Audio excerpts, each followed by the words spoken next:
Hey guys, it is September the 5th, 2025, and I hope everybody's been having a wonderful day so far today. This is take number 20 or something right now. I've started this video and stopped it so many times. I hope this time sticks. It is a pretty hot day here in South Carolina today. I mean, it is warm sitting out here. I just had to move my umbrella, so like I'm getting blocked from the sun right now because it was just beaming on me. It's a pretty warm, like I said, it's a pretty warm afternoon right now. It's 5 o'clock in the afternoon. We just got back from picking up the kids from school and all that stuff. My wife and I kind of have a Friday ritual now. She comes home after she gets off work. Well, she's not in tax season, but when it's not tax season, she gets off work at 12 o'clock on Fridays. So she comes and picks me up on Friday, or she comes home and either she drives or I drive, and we'll take the van or the truck, whatever we decide to take that day. Today we took the truck, but we'll go ahead and, go get the kids together. We always have errands that we have to go run. So, if there's any groceries we need to go grab really quick, we do that on Fridays. But it just gives my wife and I an opportunity just to spend, an afternoon, just the two of us, even if it's just running errands. It's just nice, just the two of us. With no kids around, it gives us an opportunity just to have some nice conversation, just things that we never would have done back in the past because, I was always drinking, and I would have told her, no, I don't want to go sit in car line at school. I would have rather stayed home, especially for the fact that I could have stayed home while she was gone. And I could have drank all the liquor that I wanted to drink. Back in those days, just thinking back to all the times that I had to be strategic with what I was trying to do because I needed time in order to be able to drink the way that I wanted to.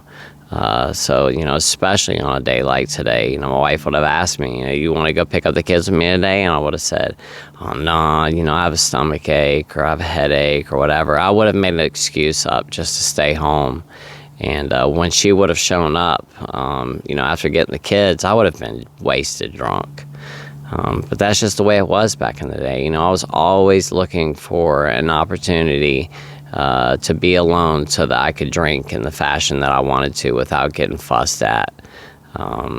It's just crazy. The amount of time that I missed out on, being able to spend with my family or, whoever, because I wanted just to be able to be left alone to drink the way that I wanted to, which is kind of opposite the topic that I have for today, which before I dive into today's topic, I did want to just, apologize for not having a video yesterday. Actually, I did have a video yesterday, which I think it was like 38 minutes long or something like that.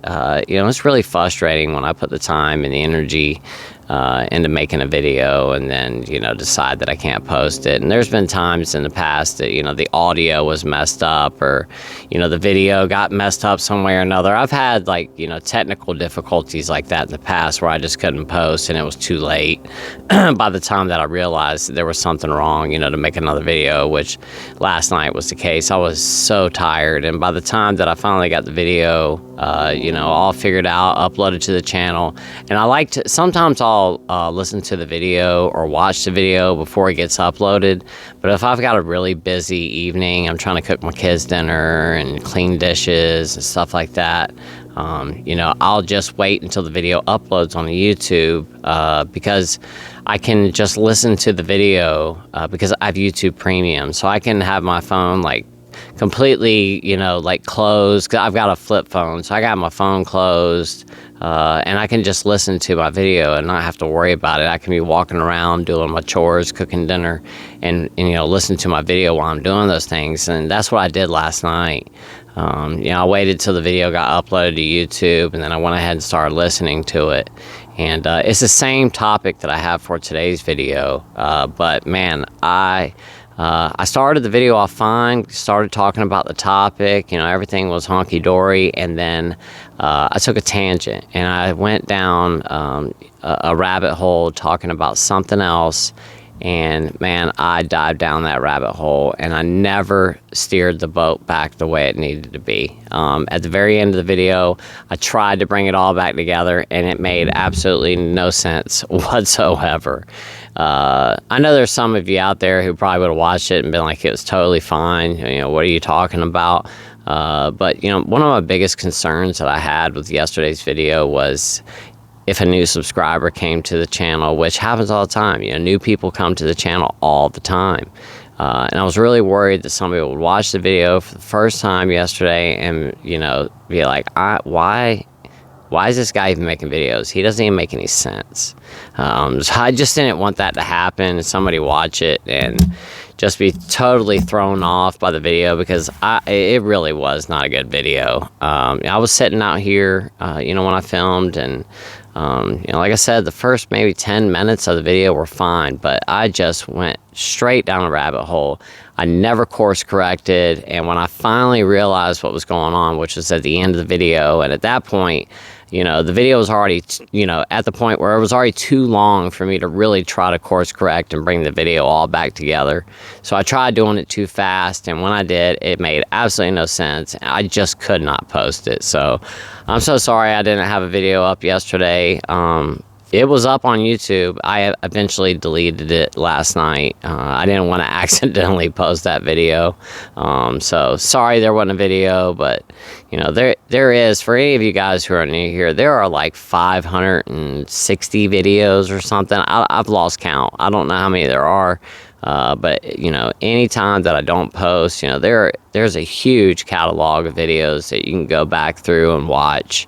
I have talked about just about every single topic that has to do with addiction or alcoholism or AUD that's under the sun. I mean, if there's a topic talking about this, I've just about covered it. So just, you know, if you ever want to, or if you're just looking for another video to watch, you know, the video that I uploaded that day just wasn't enough and you're still having cravings, and, you know, it's just something that's bothering you really bad that day and you want to watch something else, just go through the old videos, scroll through them. There are so many in there. And you can watch any of the videos. There's no paywall or anything like that. All the videos are free to watch. So, you know, just go back and check out some of the older videos I did. Especially go back to like the beginning when I started the channel. You can see a huge difference just in my appearance.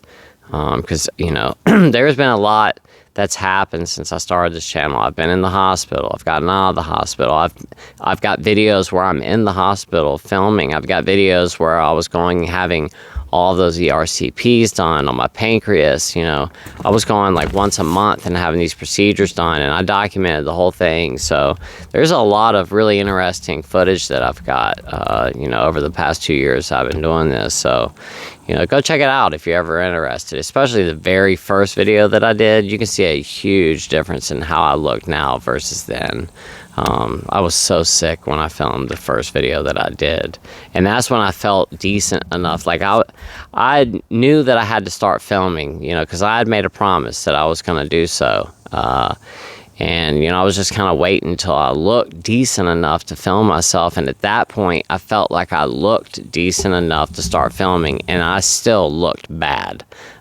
So, you know, once again, it's the very first video that I did. Go check that one out, because when I filmed that video, I filmed it in, I think it was like April or May, or maybe it was March. It was like March of 2022 when I filmed that very first video. And I filmed that video, uploaded it thinking that I was going to film more.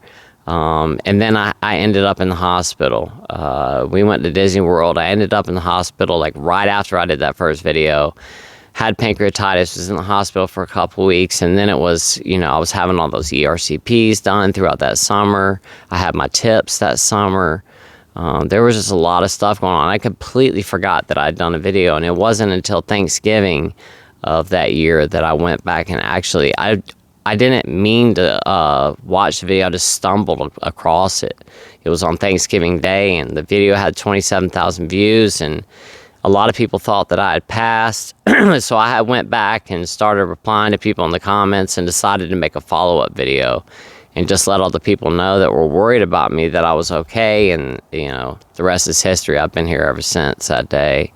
But anyway, now that I've wasted like seriously 10 minutes just running my mouth for real, let's get into today's topic. But I did want to just let you guys know what happened with yesterday's video and all that stuff. But what I'm going to be talking about today, which like I said, I did a video about yesterday, is, misery loves company. It really truly does. Misery does love company. And I'm going to talk about, more or less myself, back when I was in active addiction, and how this topic applies to me, and it applies to other people as well. But I'm really going to talk about myself in today's video. So let's go ahead and dive into that. When I say that I'm going to talk about myself, I'm just going to use myself for, as an example when I'm talking about misery loves company, but this applies to a lot of other people as well, to a lot of people. But like I said, I'm just going to use myself for an example, how this applies, because, back in the day, and when I say misery loves company, what I mean by that is that, back when I was in an active addiction, I never wanted to be the only one that was drinking. I just didn't. If I showed up somewhere, let's say I showed up to my parents' house on Thanksgiving Day, if nobody else there was drinking, well, I was going to make it my mission that day to make sure that I got everybody else on the same bandwagon as me. I pushed and pushed and pushed because I wanted everybody else to drink as well. I did not want to be sitting there with the spotlight on me, drinking the way that I did, for everybody to sit there and pick me apart and, watch every drink that I had and, dissect the amount of alcohol that I was pouring in every drink and all that stuff. I had to make sure that I got everybody else drinking with me so they would just leave me alone and I didn't stick out like a sore thumb. Plus, not to mention, I felt so ashamed and so guilty about the amount of alcohol that I was drinking that I just wanted everybody else to be doing the same thing as me. That way I didn't feel so bad about myself. If you're sitting there in a group of people, drinking a half a gallon of vodka and everybody else is sitting around drinking Diet Coke, it's just not a good feeling. You just feel like, you're doing something bad. And I did not want to be doing something bad. I wanted everybody else to join in on the fun with me. And when I say that, I don't mean that what I was doing was fun. I just wanted everybody else to join in with me. Like I said, I felt like I was doing something bad. So, it's like when if somebody's committing a crime, they get other people to do it with them so that they're all guilty. If somebody gets caught, you're all going down. So that way nobody is going to tell. It's almost kind of like that. But anyway, let me go ahead and start here on my notes so I don't get off topic today. So I got here, people don't want to drink alone, and they don't. And I know I didn't. I know I didn't want to be the only one that was doing that. I've also got here, birds of a feather flock together. And that's really true. And I know I've got all these different quotes and stuff, like misery loves company and birds of a feather, but I was thinking about this. And birds of a feather flock together is, you've got a whole bunch of sad people that tend to hang out together. And I know back in the day, especially when I lived in my old neighborhood, and I've spoken about this many times here on the channel, that I hung out with all of my neighbors. And the thing is, and when I was sitting down writing my notes for today's video, because I didn't have notes yesterday, that's why I got so lost. But when I was sitting here writing the notes for today's video and I was thinking about this, and I wrote down birds of a feather flock together, and I started writing down a bunch of sad people on the same boat tend to hang out together. I started thinking about it and I was like, you know what? I wasn't friends with a lot of the people that I used to hang around with. I just wasn't. We barely had anything in common at all. And to be quite honest, a lot of those people that I used to hang around with, I didn't really like that much. And it wasn't necessarily that they were bad people or anything like that. We were totally different people. We just really were. But the one thing that we had in common is alcohol.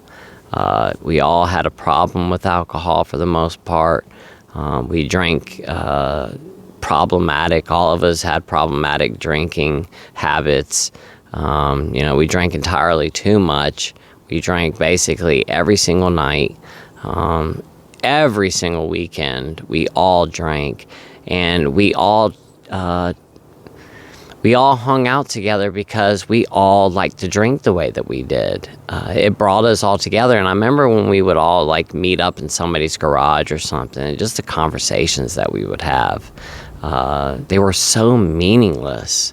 So many nights of just wasted time. I could have been home spending time with my wife and my kids, but I didn't want to be there because I didn't want to get fussed at by my wife. And, being able to go hang out at my next door neighbor's house gave me the opportunity to drink the way that I wanted to without having to get fussed at by my wife. I could have been home, and I could have been at home drinking, but my wife would have been watching me like a hawk, because she always did.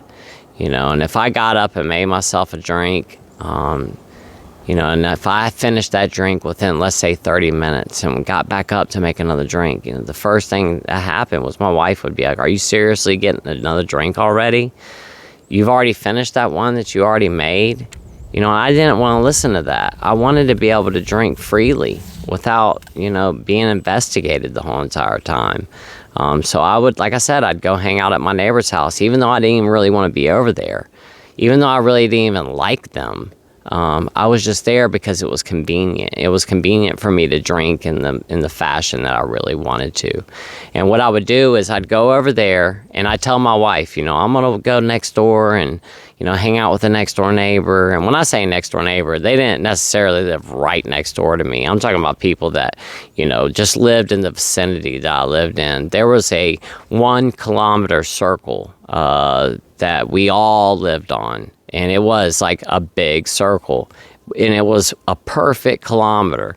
I used to walk it all the time, and I knew, 10 loops around was 10 kilometers. And I used to try to do that a lot back in the day, back when I was in shape, before just my health and everything just fell apart, because, in my 20s and early 30s, very early 30s, like 31, I was still relatively in shape. I walked all the time. I used to put weights in my backpack and walk around the neighborhood and stuff like that. But then, it got to a point where my drinking just got so bad that, I stopped caring about anything anymore. And I felt too bad to do anything. I felt too bad to get outside and walk or any of that stuff. I used to try from time to time, but for the most part, drinking just completely took over my life, and that's all that mattered. And my point is that I would go next door and hang out with my neighbors, and I did not like them for the most part. And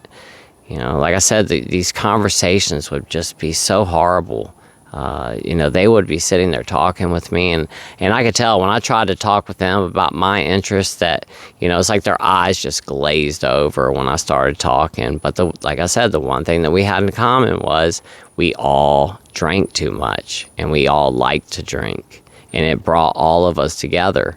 And, once again, birds of a feather, we flocked together because we all liked to drink. Even though we weren't even good friends, we just had that one thing in common. And, also, I said today's video is, misery loves company. And, we were all miserable. And, that brought us all together as well. The one thing that we could all sit around and talk about was the fact that we all felt like crap all the time. So we would often, start swapping war stories about, showing up to work after staying up all night long. Or, we would swap these war stories from, the weekend prior, because we had all hung out together that previous weekend, and we all had to go back to work on Monday. We would all just sit around and like brag about how bad that we felt, going back to work Monday morning. And it was like, like having a badge of honor if you showed up to work intoxicated or something, and we would sit around, man, I went to work on Monday. I was still drunk when I went in. My boss even said something to me. This is stuff that we're bragging about. I'd hear people talking about the fact that their boss pulled them into the office and had to have a talk with them because they reeked so bad of booze the next day. It's just crazy to think that we were actually sitting around bragging about this kind of stuff like it was cool or something. And in reality, we weren't bragging. I think for the most part, I think we were screaming for help. We wanted one of us to say, what are we doing here right now? We all need to check into a rehab facility or something. We've all got a serious problem with alcohol. Was that maybe what we were doing when we were all sitting around talking about the fact that, we were waking up in the middle of the night and having drinks because we couldn't even sleep all night long without waking up and drinking again? Or, the fact that, we were all sitting around and we were all seriously having these conversations. All of us, we all had serious AUD problems.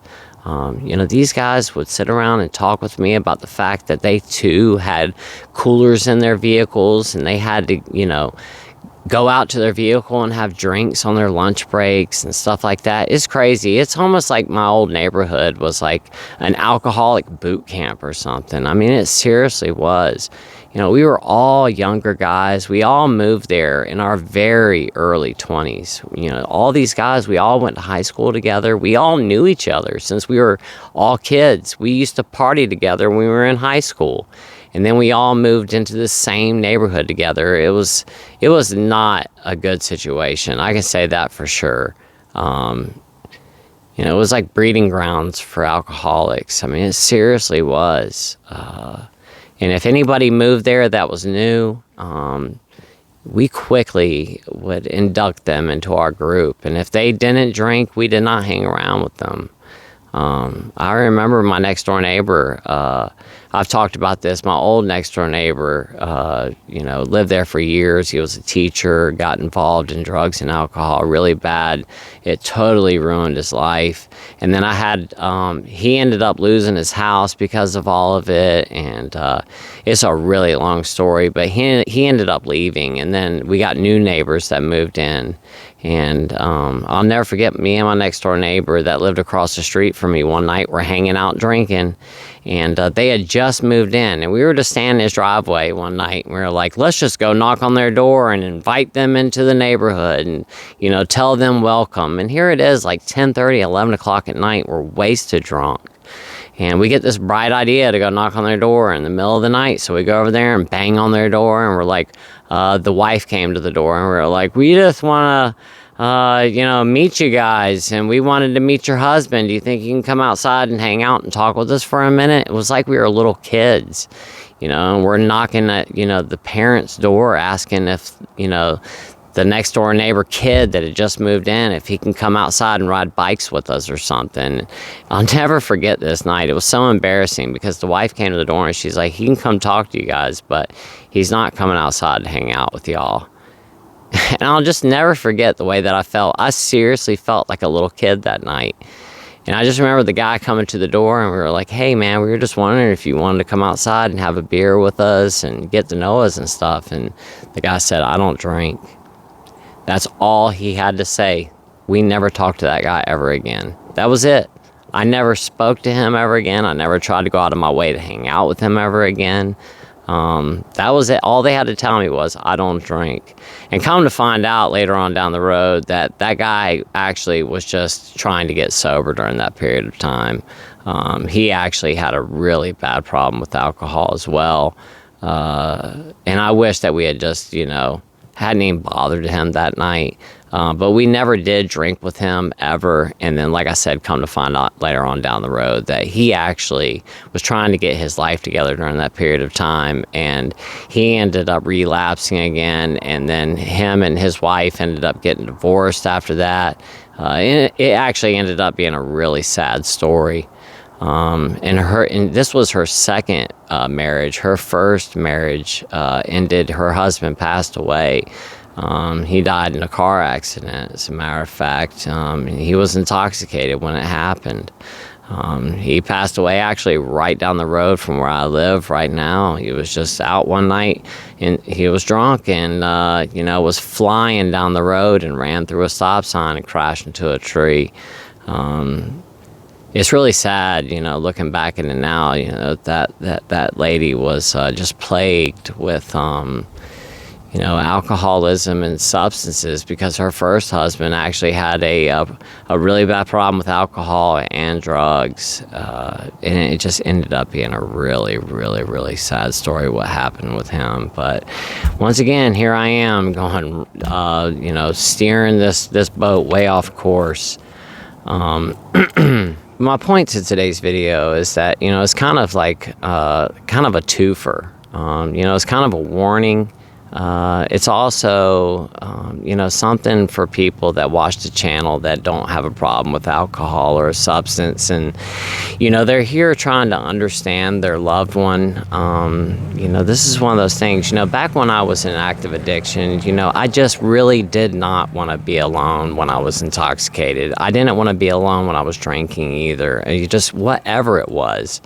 When I say, the title of today's video, is that misery loves company, is that, back when I was in active addiction, I did almost just about anything I could when I was around other people to get them on the boat with me. I wanted everybody else to drink when I was, and if that was, either a holiday or a birthday, or, I just went out to a restaurant with, my family one night, let's say it was my parents and my wife's parents, and we had a bunch of family together, and, I just felt like the spotlight was on me if I was the only one at the table that was drinking. So I had to try to get everybody else drinking with me. So it was always, I'm round of shots on me, and I would start buying shots for people. Or they would get up from the table and I'd grab the server real quick and order them a drink. And when they got back from using the restroom, there'd be a margarita in front of them or something, and say, I don't want to drink this. And, my excuse was always, that drink was like $15. You got to at least drink it. And all I had to do was get one drink in that individual. And if I could get them to drink one drink, I knew that after that one, that they would catch a little buzz. And then, I could start getting, a couple rounds of tequila shots or something. I just wanted everybody else to loosen up and not pay attention to what I was doing, because all I cared about at the end of the day was the fact that I wanted to get drunk. And once again, I did not want everybody at the table or wherever we were at to focus all their attention on what I was doing. So I knew that if I got everybody else drinking with me, that I could drink as much as I wanted to and get as drunk as I wanted to. And everybody else was getting drunk. So it's not like anybody was paying attention to what was going on with me. Now, everybody noticed at the end of the night, like I said, when I would just disappear, because I always just got up from whatever was going on. We could be in the middle of playing Monopoly. There could be 10 people at the table playing Monopoly, and we could be in the middle of some super exciting game. To where it's down to, just a couple people, and, every roll of the dice, you might land on a piece of property that you're going to, lose every last bit of cash and property that you have. And, everybody's biting their nails with who's going to win. And I would just get up and disappear. And everybody would be like, where did he go? I would just go get in my bed or go get in my vehicle, or I would just walk outside and lay down on the grass. It didn't matter, but I would just pass out. And that used to happen all the time. Anytime, as a matter of fact, that I was at a get-together with a lot of people, I just disappeared. I could not do it.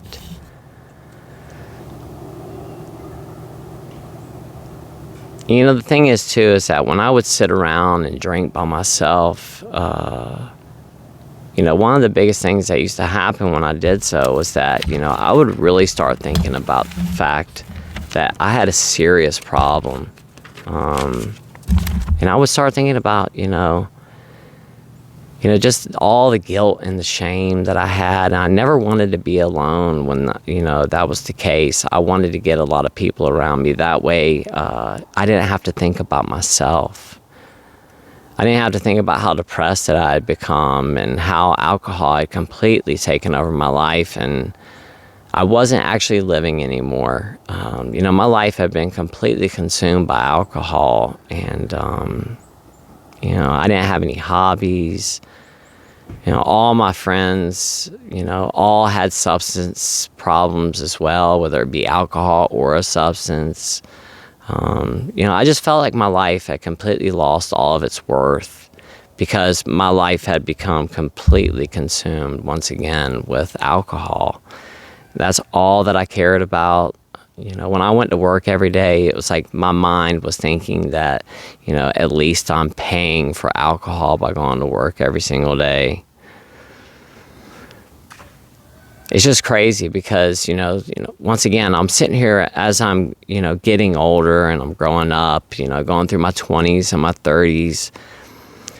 I'm watching all of the people that I used to go to high school with, the people that I grew up with, and I'm watching them. As I, go through life, because I've lived in the same town basically my whole life as an adult.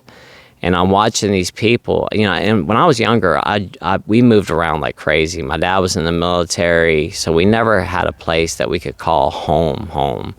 And then we moved here, and, I never moved again. So I really got to watch these people that I went to high school with, go through their lives as well. A lot of people moved away, but a lot of people moved away and then moved back. And, I would, go to Walmart, or, there'd be some big event in our town, and, or somebody, gets married. And like I said, I worked in restaurants my whole entire life, and really nice places too. So I would, I did a lot of weddings at the last place that I worked at. So, all these people that I used to go to school with and stuff, now I'm starting to see them, come through, and they're doing their daughter's wedding, or they're doing their son's wedding, or, I would just see them, we'd have a Christmas party or something, or whatever, like I said, over the years, I would just bump into these people, or, see them online on social media, and I can see how they're going through life and they're actually doing things. I'm watching people that I grew up with, go on these vacations and travel the world and go to Egypt and skydive and travel to Europe and travel to Australia and go to Hawaii and go to Alaska and Canada and South America and all these cool places that I always dreamed of going to as I grew up. And I knew I'd never go there because I couldn't. Because I always felt too bad. Because I couldn't leave my hometown. Because I was always drunk. Because I wasted all of my money that I could have used for stuff like vacations on getting drunk. I watched these people that I went to school with, just excelling at life and starting new businesses and driving, new cars, which that doesn't mean anything, having a new vehicle. But my point to it is I'm watching them move up the ladder in life. And I was just staying like this the whole entire time. And I know that we shouldn't compare ourselves to other people, but, the fact is, I'm sorry, I'm sweating out here, it's hot. But my point is that it doesn't matter, and we can say whatever, but we still compare ourselves to other people. It's just what human beings do. I mean, you could be a monk, and you're still going to do it. I mean, it's just part of being a human being. And I'm watching all these other people, and they're actually, improving through life. And once again, here I am. As a matter of fact, I'm going like that. I wasn't doing anything positive for myself at all. My whole entire life was falling apart. I'm watching my friends that I used to go to school with and family and stuff like that. And they've got hobbies, and I'd wonder to myself, like, how in the world do they even have time for that? Why do they even want to do a hobby? And then I got sober and I realized, you got to have something to do with your time, and actually having hobbies are enjoyable. And when you're not wasting all of your free time just getting drunk, having a hobby's fun. But I didn't understand that back then, because all of my free time went into getting drunk. And as a matter of fact, all of my time went into getting drunk. When I was at work, I was drinking.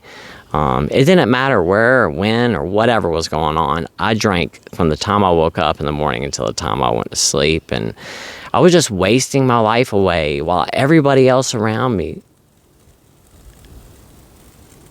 The heck is that?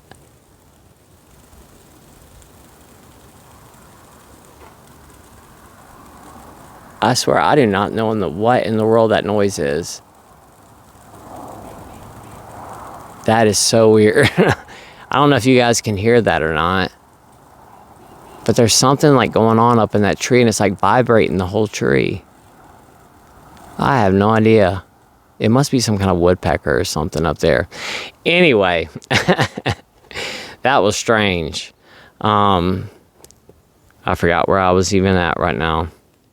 Now I remember where I was at. I was talking about, the fact that other people had hobbies, and I just didn't understand it. I did not understand how people had time or even the desire to want to do a hobby. I used to think those people are so weird. I'm like, you get off work and then you want to go do more work, which you call a hobby. Like, when I get off work, I just want to relax and enjoy myself and sit on my back porch and smoke cigarettes and get drunk all night long. That was my hobby. That was my whole entire life. And once I got sober and, I started realizing, that you do want to have some kind of hobby. You do want to have something fun to do. And, once I got sober, I realized I don't want to be around those people anymore. All those people that are drinking and stuff. And it's not that they're bad people, but I don't want to be around that. They drink. Okay, and that's fine. If that's what they want to do, that's fine. But, I'm not drinking anymore, and I don't want to drink anymore. So, if those people, if they get sober, yeah, maybe I could hang around with them. And once again, it's not that I can't be friends with them, but if they're going to be drinking, I just don't want to be around that. I just don't. Because, like I said, misery loves company. And when you're hanging around people that are drinking and they're miserable, the chances of them going, hey, man, why don't you have a shot? You can control it, man. I've seen you. You haven't drank in 6 months. If you can stay sober for 6 months, you can have a shot, or you can just drink for tonight and not drink again for another 6 months. You can control it. And what they don't understand is that, no, you can't. Because if you have one drink, one beer, that one beer that they want you to have, that's going to set a whole cycle in motion that you're going to have the hardest time getting back out of again.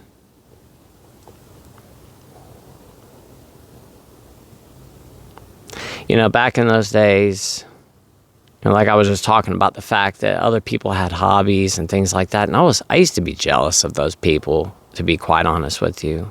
I was jealous of people that were sober. I didn't understand how they did it. But, back in those days, I was always either at work, drunk, or hungover. And that was my whole entire life. I had no other life than being at work, drunk, or hungover. That's all I knew. And like I said, I was so jealous of those people that were sober and had their life together. I guess the point of today's video is that the next time that you go somewhere and somebody's trying to offer you a beer or a shot or a glass of wine or a cocktail or whatever it is, and you keep saying no, and they keep saying, come on, you can have one, because you know how that is, and it happens.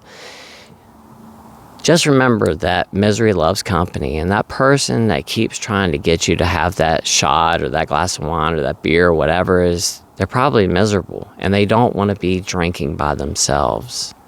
Just remember that next time, and that you can say no, and you can continue to say no.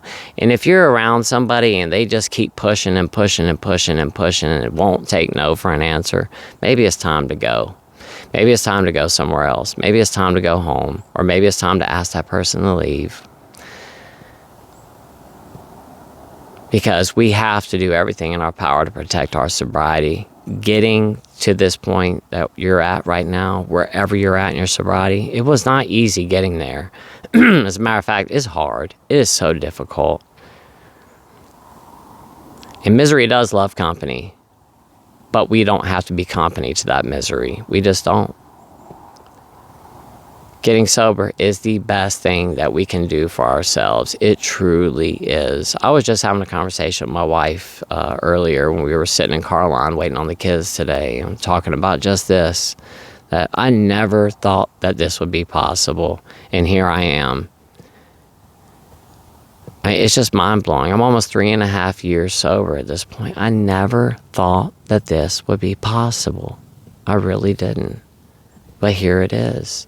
And if I can get sober, and if I can be sober for 3.5 years, I'm not bragging about it. My point is that if I can do it, anybody can do it. They truly can. When I say that I was drinking a half a gallon of vodka every single day, plus shots of Fireball and beers, I swear to you guys it's true. I am not kidding. From the time that I woke up, I promise you guys, from the time I woke up until the time I went to sleep, every single day I drank. I didn't drink water, I didn't drink coffee, I didn't drink soda, I didn't drink tea.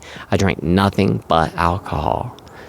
When I was thirsty, I walked out to my Jeep and I would grab a beer and chug it really quick. When I was at work,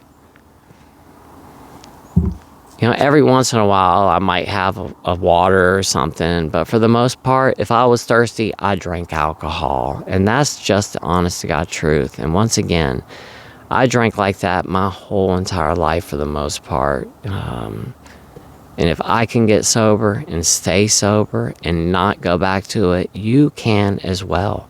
I believe in each and every single one of you. It can be done. Let's stay sober this weekend, guys. Let's stay sober today. You know, at the end of the day, it really truly is just one day at a time. And all we got to do is just make it through the rest of the day today. That's it.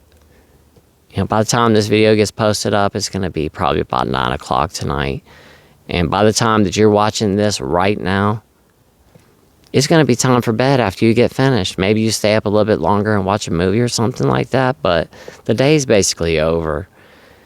And all we got to do is start over again tomorrow and do it all over again tomorrow. But it can be done one day at a time.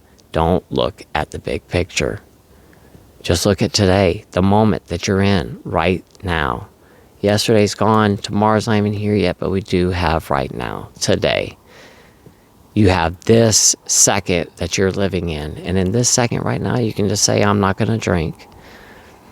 And if you're in the beginning of your sobriety, and in the beginning, it can be every minute that you're just going to stay. I'm just going to stay sober for the next minute. And then it can get, I'm going to stay sober for, for the next 15 minutes. And you may get 15 minutes and you do another 15 minutes. And then it gets to where you're doing it every hour. And then it gets to the point where you're just doing it every half of a day. And then it gets to the point where you're doing it daily. And you never want to go past that because it truly is right now. If you tell yourself, I'm never going to drink again, that can cause serious anxiety. You start thinking about the fact that you're never going to drink again. What am I going to do at that wedding? What am I going to do at my kid's graduation? What am I going to do? What am I going to do if there's a hurricane? And you start thinking too much, and you really start to give yourself anxiety. Don't think of it that way. You're just not going to drink for today. That's it. We'll worry about tomorrow when it gets here. So anyway, guys, I think that's it for today. And I know I've already got this video. I don't know how long it is, but I'm sure it's probably about 40 minutes right now. And it's a Friday, so I don't want to have today's video too long. And I still feel like today's video still kind of went all over the place. Even though I have my notes and everything. This was just a hard topic to try to kind of bring all together. But I really just wanted to touch on the fact about, misery does love company. And, if you're around a bunch of people and they keep trying to push you to drink, just remember, they're just miserable. because that was me. And that's how I used to be. I was always trying to get other people to drink along with me.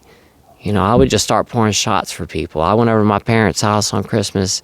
As soon as I went over there, I was already drunk when I got there. And as soon as I walked in, I would take my bottle of liquor out and start pouring people shots. And they'd be like, I don't want this, but come on, take a shot with me. Because I was relentless. I had to try to get other people to do what I was doing so that they didn't pay attention to how much I really was drinking. So just remember that next time, this weekend, whenever it is, you got somebody trying to get you to have a drink. They just don't want to drink alone. And just keep saying no. And like I said, and if they don't want to hear no, leave or ask them to go somewhere else, because we have to protect our sobriety. Guys, thank you so much for watching today. I really do appreciate it. And until tomorrow, I will see you guys then. Y'all have a great rest of your night. I love you guys so much.